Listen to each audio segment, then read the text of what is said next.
Assalamualaikum warahmatullahi wabarakatuh. Bismillah, alhamdulillah, alhamdulillahillazi ala ni'amihil kamilah, wassalatu wassalamu ala rasulillah sayyidina wa habibina wa syafi'ina wa maulana Muhammadin sallallahu alaihi wasallam zi awsafil kamilah wa ala alihi wa ashabihi wa tabi'in alladzina nalu darajatil ulia bisabaqi fin nusratil millah amma ba'd. Qala Allah ta'ala fi kitabihil karim wa huwa asdaqul qailin bismillahirrahmanirrahim wasari'u ila maghfiratin mir rabbikum wa jannatin 'arduhas samawati wal ard mu'iddat lil muttaqin. Al-ayah wallahu a'lam bi muradih wa bi maqsudih. Wa qala fi du'a rabbi shrah li sadri wa yassir li amri wahlul 'uqdatam min lisani yafqahu qawli. Allahumma sakhkhir lana lisana sidqi waj'alhu mahallal fahmi lil khitabi wan nutqa bis shawabi wal amala bis sunnati wal kitabi. Allahumma ftah alaina futub Allahumma ftah lana abwabal ilmi wa zidna ilma wa fahma wa alhiqna bis shalihin. Allahumma ftah alaina futuhal arifina bi hikmatika wa anshur alaina rahmataka wa zakirna manasina ya dzal jalali wal ikram walhamdulillahi rabbil alamin. Ala hadhihi niyatil hasanah wa bi kulli niyatin shalihah sima qasidana wa yasir umurana min umurid dunya wal akhirah ya Allah ya mujibas sa'ilin bihaqqi suratil Fatihah. A'udzu billahi minasy syaithanir rajim. Bismillahirrahmanirrahim. Alhamdulillahi rabbil alamin arrahmanir rahim maliki yaumiddin.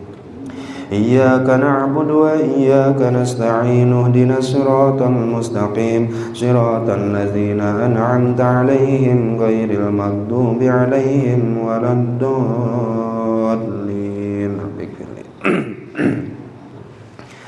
Qala mu'allif hadzal kitab rahimahullahu ta'ala wa nafa'na bihi wa bi 'ulumihi wa a'dalaina min barakatihi wa karamatihi. Allahumma waffiqna li isabati shawab wa janibna zayga wal irtiyab wa anfa'na wal muslimina bima hawa hadzal kitab.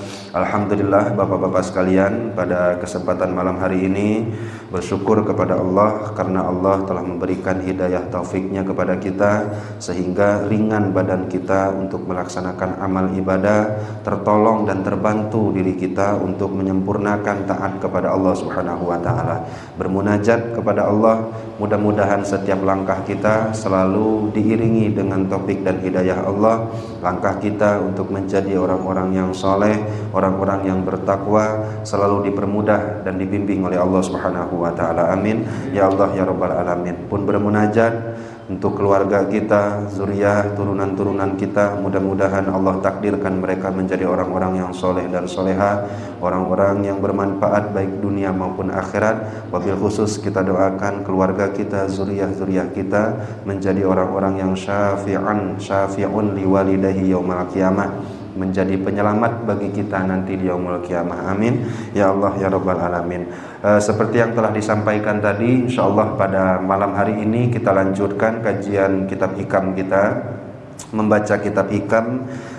Tepatnya pada kesempatan ini kita sudah sampai kepada hikmah yang ke-106, yang mana hikmah 106 ini seakan-akan menjadi penyempurna dari hikmah yang telah kita kaji sebelumnya. Sebelum kita lanjutkan, kita baca sedikit hikmah yang sebelumnya, yaitu la tutolib rabbaka bi ta'akhuri matlabika walakin tolib nafsaka bi ta'akhuri adabika. Jangan kau tuntut Allah, jangan marah kepada Allah andaikan doamu belum kunjung juga diijabah, tapi tuntutlah dirimu sendiri karena sababnya engkau tidak beradab dalam berdoa dan bermunajat kepada Allah. Nah, sehingga doa itu syariatnya, adab itu ubudiyah batiniahnya. Jadi berdoa ibadah yang bersifat zahir, sedangkan adabnya, khusyuknya kita yakin Allah akan mengijabah doa kita. Jangan sampai ada keraguan Allah mengijabah doa kita. Jangan ada sampai pemaksaan terhadap Allah agar doa kita diwujudkan seperti isi permintaan kita. Nah, itu ibadah batiniah.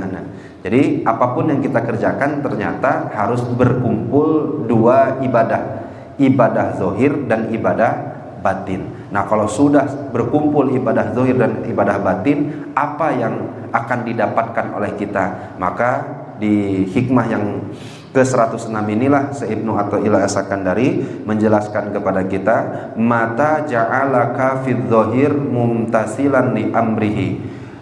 Kapanpun Allah jadikan zahirmu mumtasilan li amrihi, mampu untuk mengerjakan perintahnya. Wa razaqaka fil batin al istislam li qahrihi. Namun di sisi lain batinmu dianugerahi oleh Allah pasrah, nerima, ridho dengan apa yang ditetapkannya kepadamu. Faqad a'zamal minnata alaika, andaikan dua hal itu ada pada dirimu, maka sungguh besarlah anugerah Allah yang diberikannya kepadamu. Ya, ada dua, Pak. Jadi yang pertama, kata Ibnu Athaillah As-Sakandari, andaikan Allah jadikan dohirmu bisa mengerjakan perintah Allah dan batinmu dianugerahi oleh Allah pasrah, tumarima, ridho dengan apa yang telah Allah tetapkan kepadamu, maka faqad a'zamal minnata alaika, Allah telah limpahkan karunia yang besar kepadamu. Nah, jadi di hikmah yang ke-106 ini kita akan coba sedikit membaca syarahan atau penjelasan dari para ulama. Hazani al-amroni, dua hal ini, yaitu zahir kita bisa ibadah, batin kita pun beribadah. Dan seseringnya mah kita ibadah tuh hanya zahirnya saja. Salat kita zahirnya, tapi khusyuk kan ibadah batinnya. Baca Quran zahirnya, tapi mentadaburi dan mentafakuri isi dari Al-Quran itu adalah ibadah batinnya. Lisan mengucapkan alhamdulillah, syukur secara zahir, tetapi iktikadkan dalam hati bahwa seluruh nikmat itu Allah yang berikan langsung kepada kita, itu ibadah batinnya. Nah, sehingga apapun yang Allah berikan kepada kita, karuniakan kepada kita, baik itu Allah berikan taufik kita bisa sholat, Allah berikan taufik kita bisa berpuasa, Allah bisa berikan taufik apapun jenis ibadahnya, maka ketahuilah agar taufik itu, hidayah itu menjadi sempurna, barengi juga dengan ubudiyah yang bersifat batin. Nah, sekarang kita masih ubudiyah yang bersifat zahir ya Pak ya, karena memang sulit sekali untuk kita bisa sholat, untuk bisa kita baca Al-Quran ya zahir ya batin. Terkadang kita terpisah Pak, ibadah batin sakapeng tapi ente zahir, ibadah zahir sakapeng tapi ente batin. Nah, yang anugerah terbesar yang Allah berikan itu adalah ya zahir ya batin, di waktu yang sama, di keadaan yang sama, dua-duanya menyembah Allah Subhanahu wa taala, beribadah kepada Allah Subhanahu wa taala. Nah, maka huma allazani yalzamani kafi iqamatil ubudiyah li rabbika. Andaikan kita mau menyandang gelar ubudiyah, mendapatkan gelar hamba Allah, penyembah Allah, hambanya Allah. Makanya kan kita sudah sebutkan banyak bahwa gelar hamba Allah itu gelar yang sangat tinggi predikatnya, yang terkadang kita bisa sematkan kepada siapapun tanpa melihat apa yang ia kerjakan. Padahal sejatinya hamba Allah itu adalah predikat yang diberikan yang model-model itu seperti Rasulullah, Pak. Kita coba baca surat Al-Kahfi di awal, alhamdulillahilladzi anzala ala abdihil kitaba wa lam yaj'al lahu iwaja. Alhamdulillahi, segala puji bagi Allah, allazi yang anzala telah menurunkan ala abdihi kepada hambanya al-kitaba, kitab Al-Quran. Siapa maksud hambanya ini, Pak? Rasulullah. Atau mungkin kita baca surat Al-Isra, subhanallazi asra bi 'abdihi lailam minal masjidil haram ilal masjidil aqsa. Subhanallazi, maha suci zat Allah yang asra telah memperjalankan bi 'abdihi kepada hambanya. Siapa hambanya ini, Pak? Rasulullah. Berarti gelar hamba Allah itu adalah gelar yang disematkan kepada Rasulullah. Akhirnya kalau kita ingin mendapatkan predikat hamba Allah, Berarti kan ibadah kita tuh harus rada-rada mirip Pak dengan Rasulullah. Kalau kita kan kalau kadang-kadang sedekah atau apa kan langsung mencatutkan hamba Allah.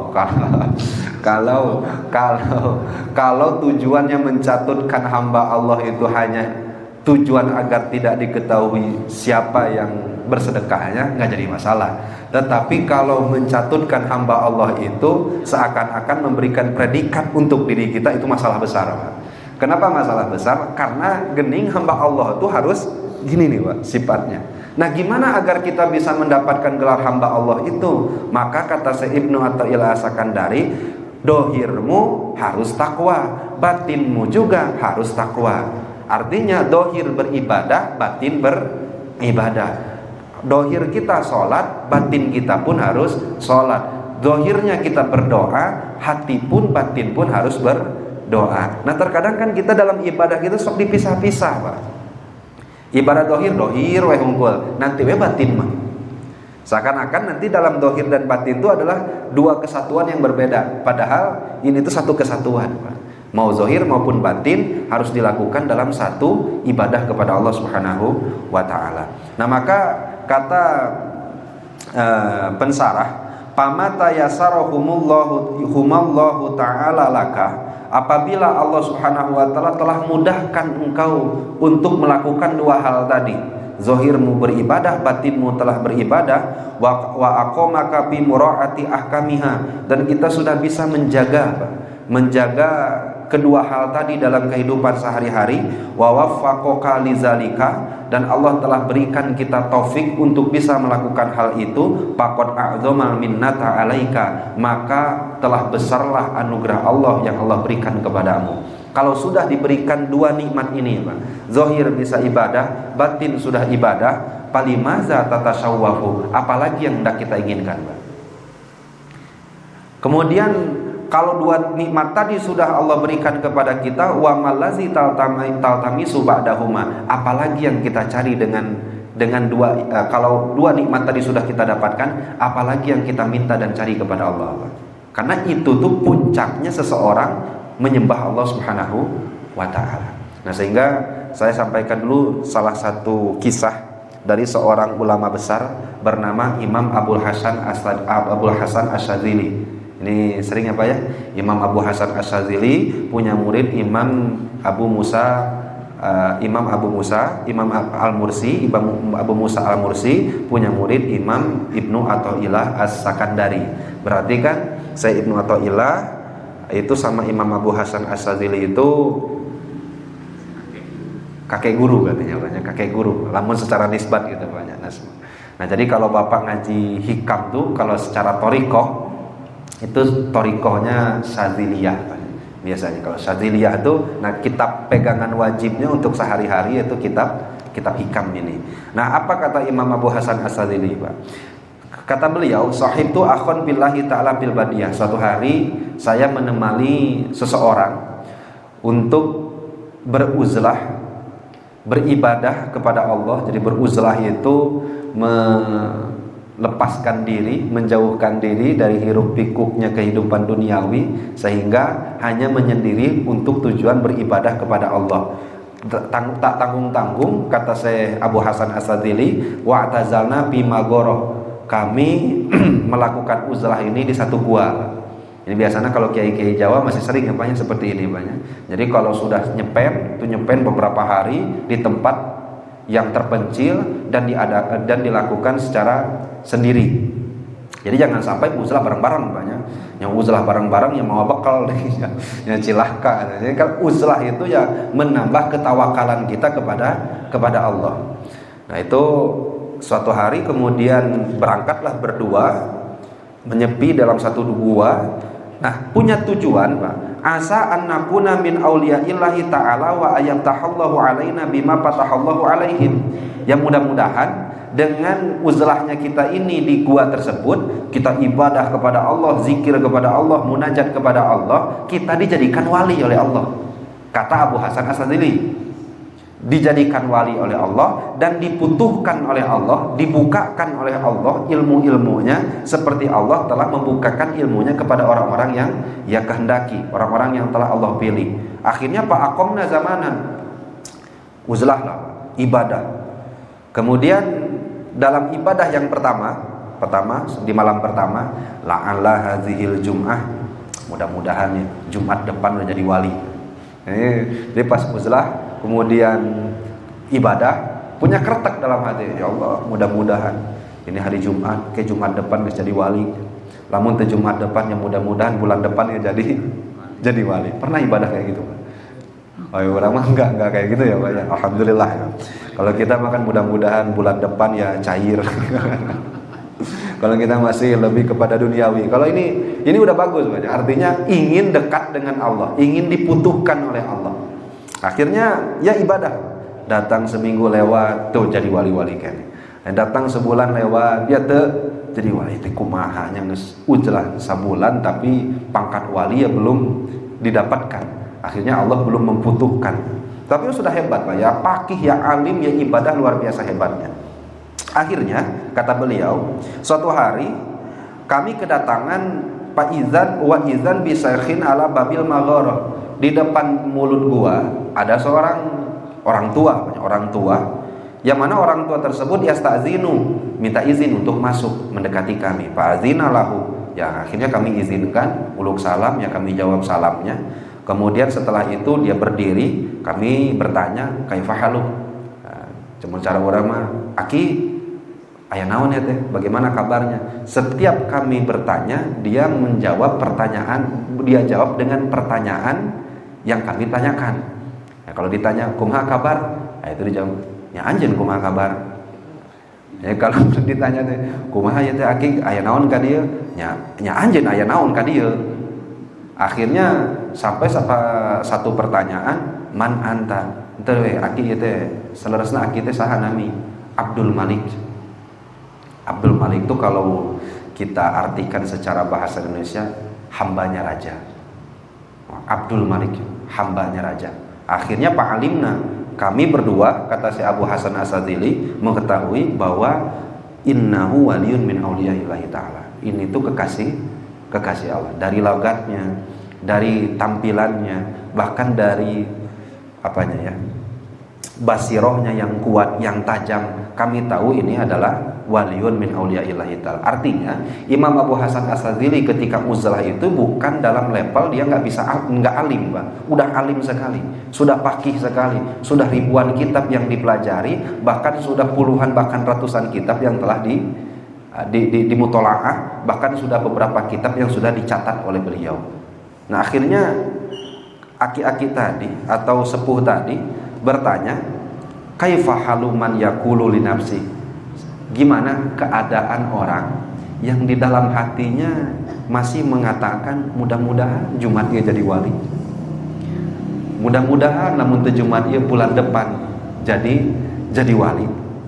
Kemudian akun waliyan pala wilayata, sampai ke hari ini wali terjadi. Kata sepuh tadi itu, wala palaha kabungah teu aya, dunia gak dapat, akhirat gak dapat. Maka ya nafsu, katakan kepada hawa nafsu sendiri, ala ta'budinallaha ta'ala kholisan mukhlisatan liwaji.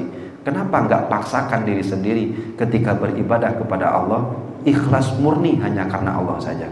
Apakah kalian tidak tahu Allah Subhanahu wa taala pernah dawuh, wa ma khalaqtul jinna wal insa illa liya'budun. Aku ciptakan jin dan manusia hanya murni untuk beribadah kepadaku secara ikhlas.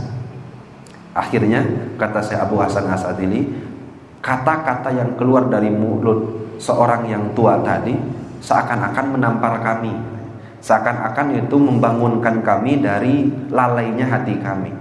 Kenapa? Karena pada saat itu kami pahami bahwa yang ibadah hanya dohir saja, sedangkan batin kami mengharapkan kepada Allah. Dari segi batinnya Allah membalas ibadah kami ini dengan dijadikannya seorang wali. Itu kan kalau di pangkat muqarrabin itu bukan ikhlas Pak. Karena ikhlas itu tanpa berharap sama sekali. Ini masalahnya uzlah yang dilakukan tuh ingin dibalas, diangkat menjadi wali.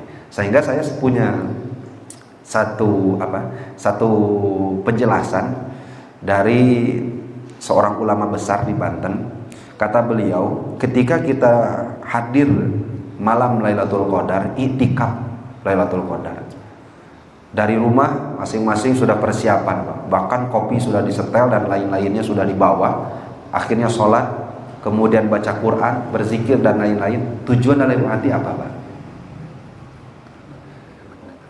Tujuan dalam hati ingin dapat Lailatul Qadar. Maka kata Buya Uci, orang Banten sekarang sudah almarhum, rahimahullah ta'ala wa ghafaralahu dzunubah.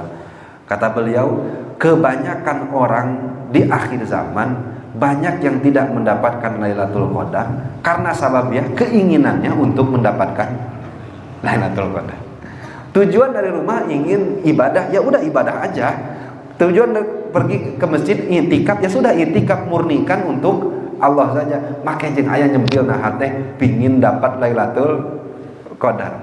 Nah, sehingga Bapak-bapak sekalian, ibadah batin yang seperti itu kan susah memanagenya, Pak. Artinya ketika kita ibadah ada we nyempil keinginan teh. Ketika kita berdoa ada we nyempil ingin dibalas, ingin diwujudkan sesuai dengan keinginan dan lain-lainnya. Nah, sehingga kata Syekh Ibnu Athaillah As-Sakandari, bisa jadi orang yang disebut dekat dengan Allah adalah orang yang dohirnya sudah ibadah. Berarti kan kita sudah setengah wali nih, Bang. Kalau bisa dikatakan kita sudah setengah wali. Kenapa bisa setengah wali? Ya, karena dohirnya ibadah, dan alhamdulillah dohir kita ibadah, tapi batin dalam melakukan ibadah tersebut murni hanya untuk Allah Subhanahu wa ta'ala. Maka suatu ketika Imam Abu Hasan As-Sadili itu pernah dawuh juga. Ini saya dapatkan keterangannya dalam kitab Minahus Saniyah namanya, karangan seorang wali besar juga namanya Imam Abdul Wahab Asy'arani. Kata beliau, kalau makan kulu aladzat ta'am. Kalau kita punya rezeki, Pak, makan jangan diempet-empet. Makanlah makanan ternikmat. Kalau pakai baju, pakailah baju yang terlembut. Kalau mau tidur, pakailah hamparan-hamparan yang paling nyaman. Kalau mau menggunakan fasilitas dunia, maka gunakan sesuai dengan kemampuan kita dalam rezeki. Ambil yang terbaik. Agar apa? Agar supaya ketika kita sudah memakai nikmat Allah itu terucap alhamdulillah tidak, Pak? Alhamdulillahnya tulus atau tidak, Pak? Tulus. Bandingkan, kata Imam Abu Hasan As-Sadili, kita punya rezeki, atau mungkin bahkan kita tidak punya rezekinya, kemudian makan ya kurang enak, tidur ya kurang nyaman, kemudian pakaian yang dipakai ya kurang halus dan lain-lainnya, kemudian mulutnya mengucapkan alhamdulillah, tapi hatinya mangkal dengan apa yang Allah Subhanahu wa taala berikan kepadanya.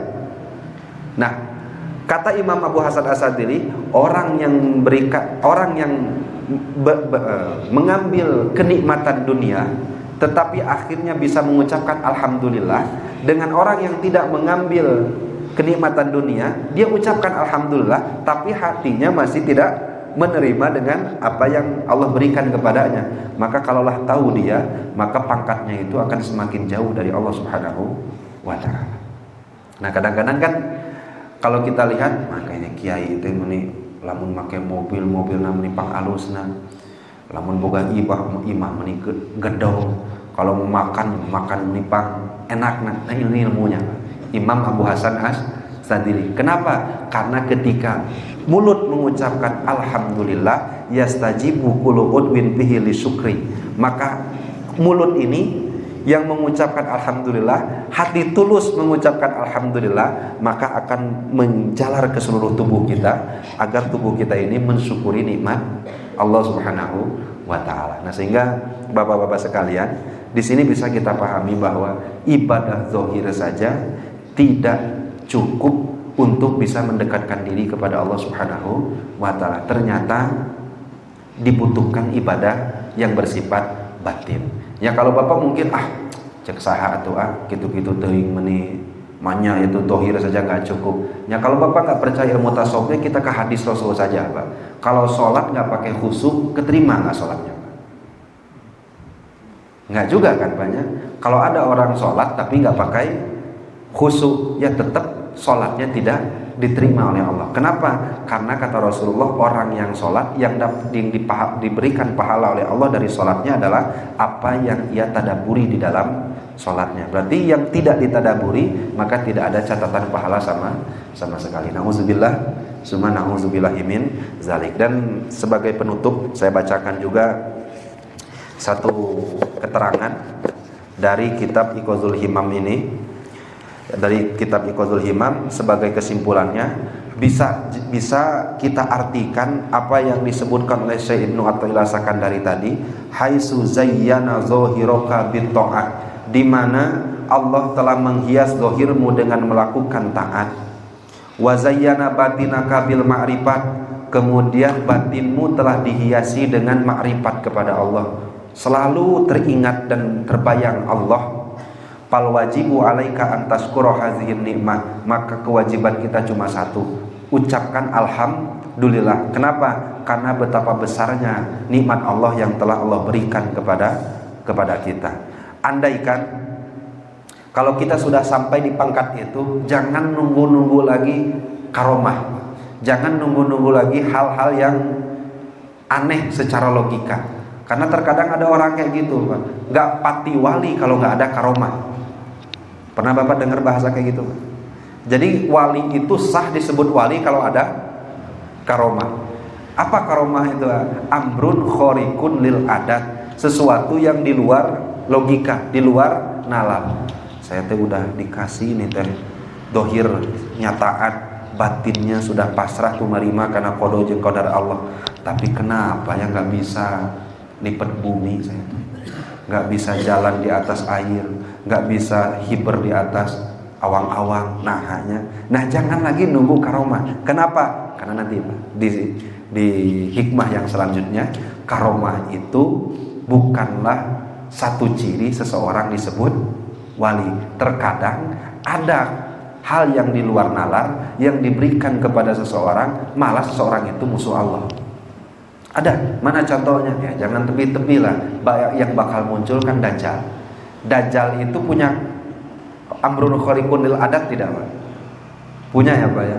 Dajjal hidupkan orang yang mati bisa, belah lautan bisa, belah gunung bisa, belah matahari ya bisa. Amrun khariqun lil adat, amrun khariqun lil adat. Tetapi karomah atau sesuatu yang di luar logika itu tidak membuatnya semakin dekat kepada Allah Subhanahu wa ta'ala. Jadi kalau Bapak mau minta karomah satu saja, Pak. Karomah yang kita minta adalah istiqomah dalam melaksanakan ibadah. Saya yakin sekali, bahkan ulama-ulama pun saya baca dalam beberapa kitabnya, istiqomah di zaman akhir, di akhir zaman itu termasuk bagian dari karomah. Istiqomah dalam ibadah di akhir zaman bisa menjadi bagian dari karomah. Karena istiqomah susah ya, Pak.